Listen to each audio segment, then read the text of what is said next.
এক রাতে এক মেয়ে গভীর ঘুমে মগ্ন ছিল।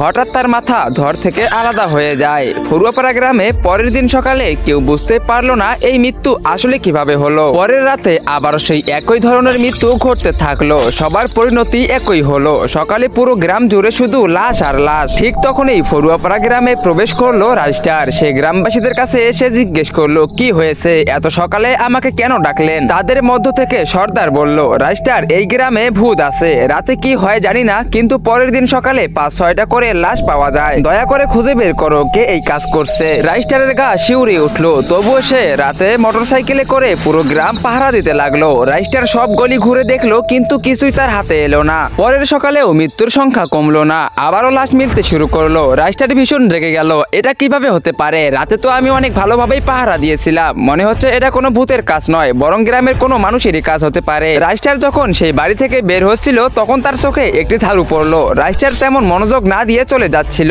তখনই সে ঝাড়ুর শব্দ শুনতে পেল।